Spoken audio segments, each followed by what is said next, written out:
Happy Mapping Monday, friends! Make sure to stick around to the end of my episode so you can hear more about Yugo, a yoga game that I'm giving away to 2 lucky winners.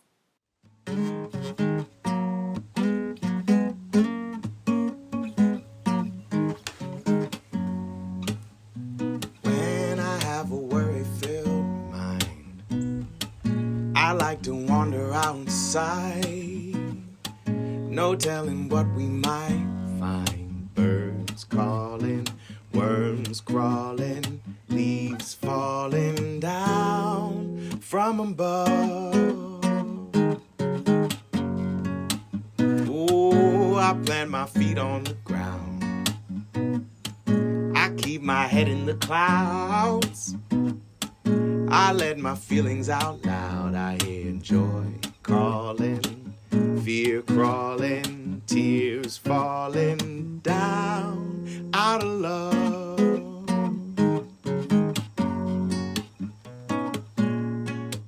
Welcome, friends. I'm so glad you're here. Let's start with a zones check-in today. Maybe you're starting to think about or even remember what all of the different colors mean. In case you're not sure, or maybe this is your first time visiting with me, I want to tell you about them. The green zone means you're moving really slowly this morning, maybe feeling a little extra sleepy or a little sick. The green zone means you're feeling really comfortable, you feel really in control of your body.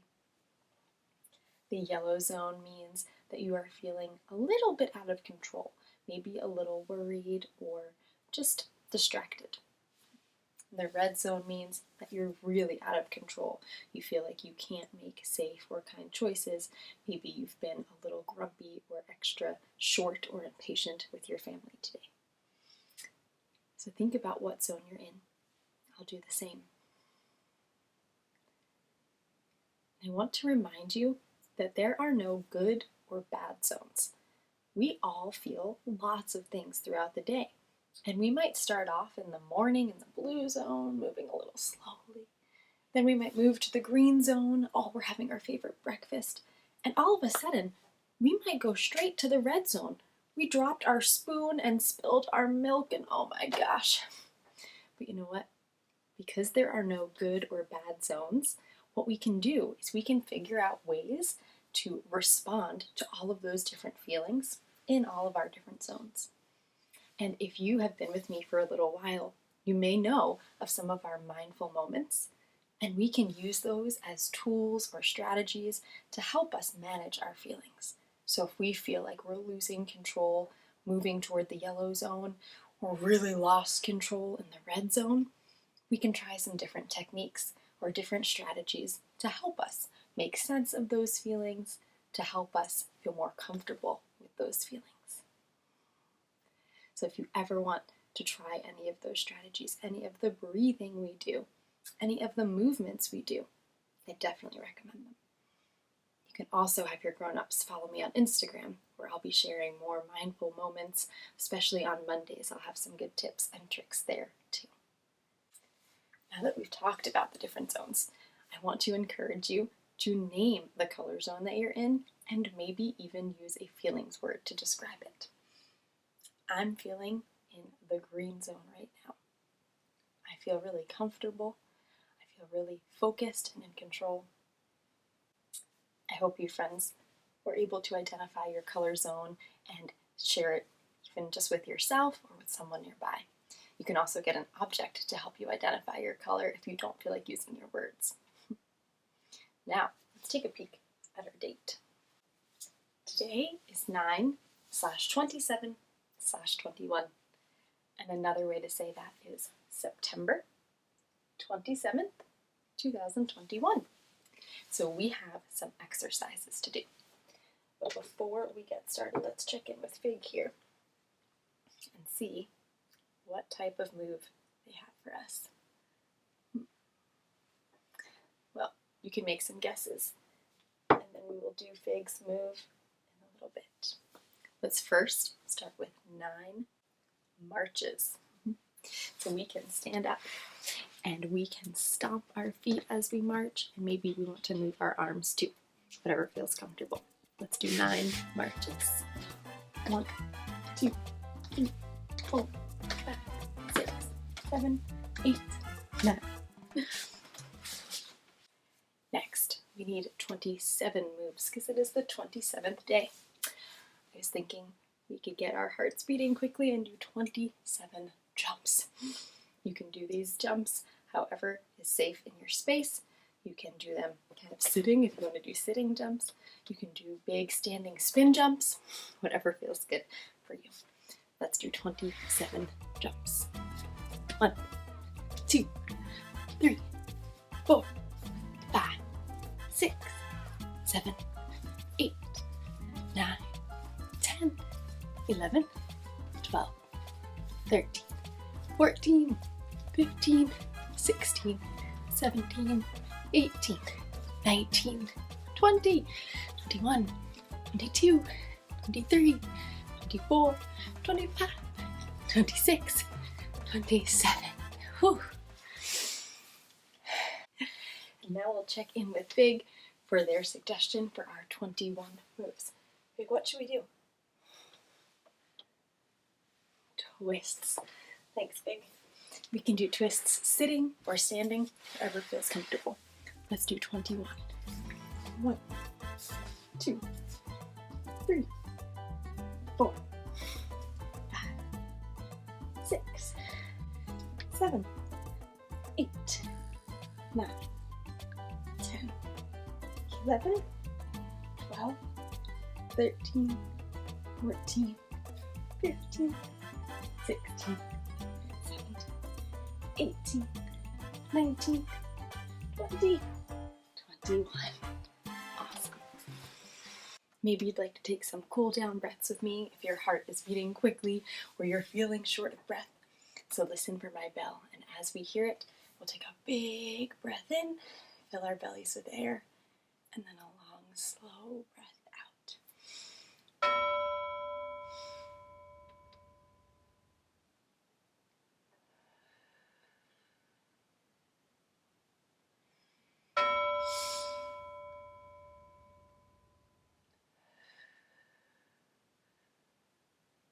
One more.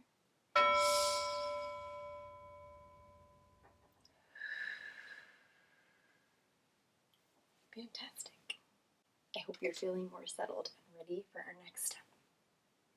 For Mapping Monday, we're going to take a closer look at Central and South American countries, because you may remember that it's Hispanic and Latinx Heritage Month.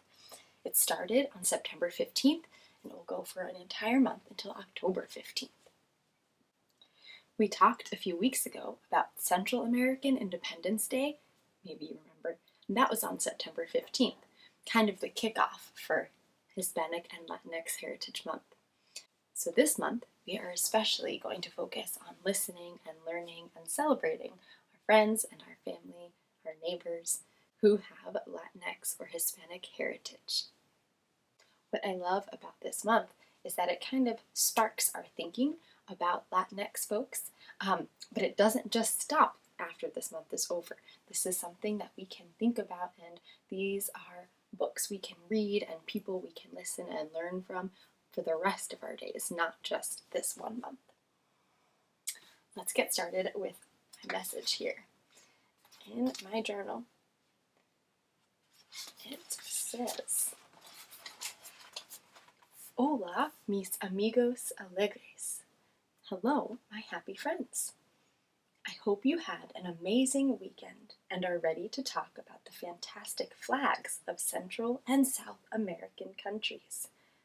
I have a fabulous flag book to share, as well as an invitation for you to share about your own family's flags. Let's look and learn together about the special symbols each country has chosen to represent them. Love, Mrs. A. Do you notice any alliterations in this message? It's okay if you have to get nice and close to see them, but an alliteration is when there are words next to each other or nearby that start with the same sound or letters. There's a few hidden in my message today, so take a careful look.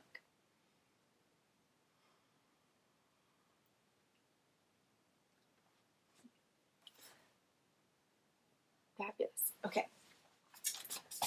As I mentioned, we are going to look a little bit more closely at Central and South America. And right now, I am in North America. So I need to get on a pretend airplane and fly down to Central and then South America. I'd love for you to join me. Let's first start by clicking our seatbelt and getting ready for takeoff. In 3, 2, 1. All right, we are flying from North America, the United States in North America, and we are going to fly south down to Central America. And you may remember we studied Central America a little bit a few weeks ago, and we talked about some of the countries in Central America. But I want us to land here so we can look more closely at some of their flags. Here is the flag book, which has amazing stories behind the world's flags. And this book has so much information. But as I said, I just wanted to take a little peek and stop here at Central America and many of the countries that are right nearby. So we have Belize and Guatemala and El Salvador, Honduras and Nicaragua, Costa Rica, and Panama. And we have all of their flags here. And one thing I really wanted to talk about is some of the symbols that are on these flags. And so I marked this page to share this note with you. On the flag for El Salvador, it says that red caps have been worn since ancient times. Just like this one, and it's really small. Just like this one, were worn during the French Revolution in 1700s. And in Central America, they became a symbol of independence from the country Spain. And their Independence Day is on September 15th. And if you look carefully at some of these flags, you can actually find that other ones have red caps in there as well.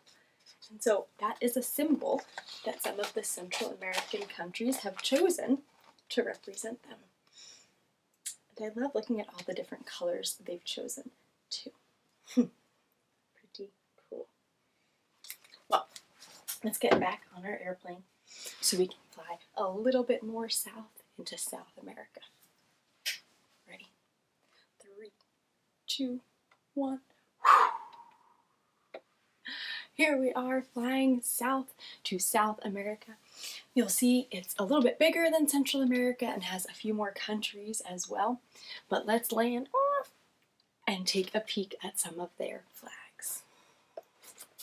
Again, in this flag book, which I would definitely recommend that you check out with your family or your class, here we have South America. And there are many countries in South America, of course, each with their own flag. And I'm just going to take you through some of them. So we have Suriname, Guyana, Venezuela, Colombia, Ecuador, Peru, Bolivia, and Brazil. And Brazil has many different states inside, just like the United States of America. And so there are many different flags. Then we have Paraguay and Uruguay, Argentina, and Chile. And then the book continues on to Africa, a whole nother continent. But I wanted us to take a peek back here at the South American flags. You'll notice they each have their own colors and symbols. Again, some of them have chosen to include red caps. I see some animals. Oh, there's that one. I see lots of blues and reds and whites. I think flags are really interesting because they can tell us a lot about the country, the country's history, and some of the things that are important to the people in those countries. So So here are all the South American flags.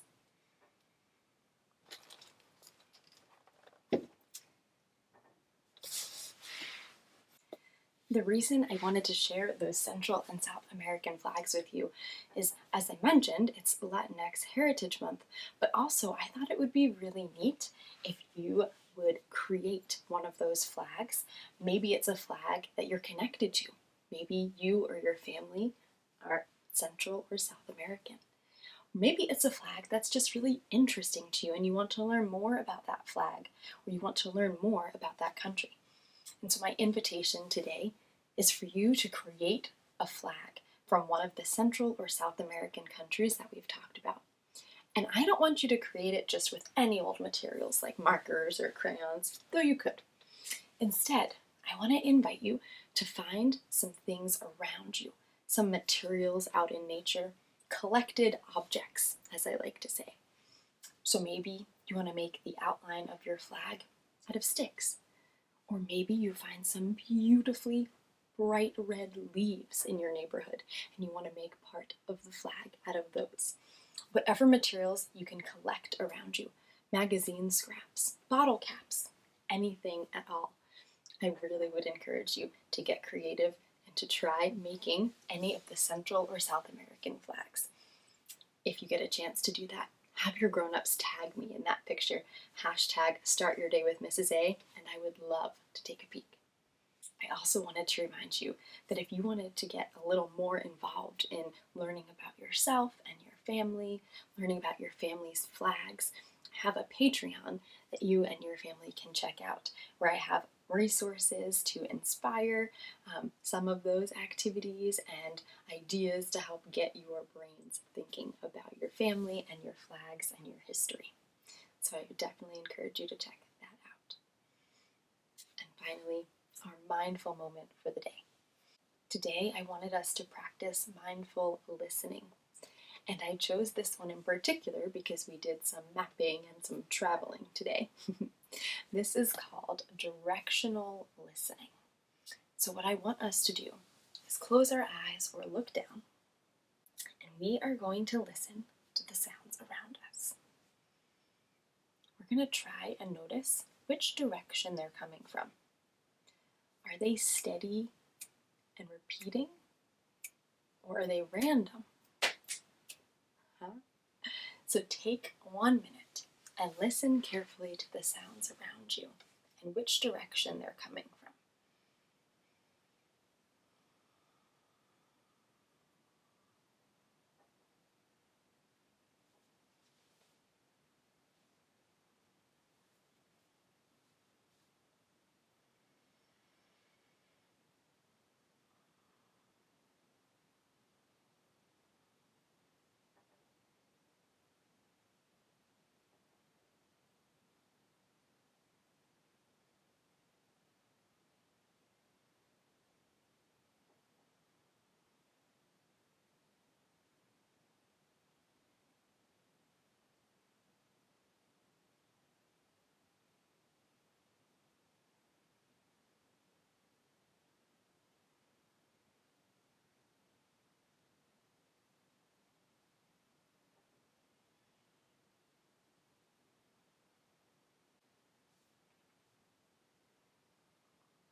What I love about practicing these mindful moments is that you can do them all on your own.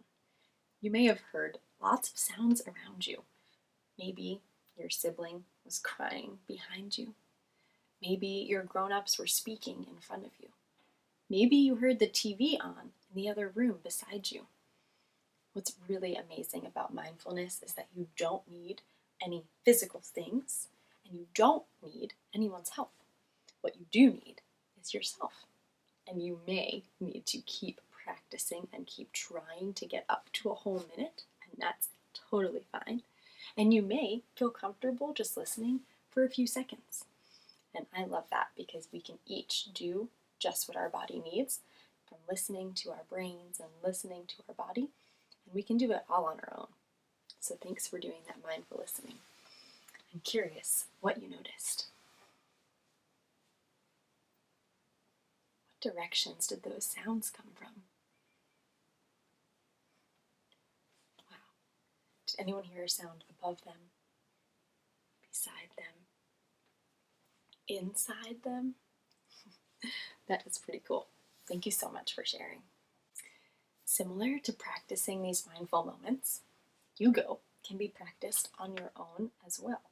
Although it is a game that I think is best played with 5 or more people in like a small group, you can actually just take out the cards and practice these yoga poses anytime you feel like you would like to either relax your body or energize your body or balance your body. And there are so many different ways that you can practice, which is one of the reasons I love this game so much, is there's a variety of different moves and poses you can try. Some of them are tricky. Some of them are not as tricky, and you can always do each pose however feels comfortable to you, just like our mindful moments. And so if you would like to enter to win this game, Yugo, as well as a Coco sticker, all you have to do is ask your grown-ups to follow me on Instagram at Start Your Day with Mrs. A, and they'll find some posts about it, some more information about it, and then they'll be entered to win a copy of this game. So be sure to check it out.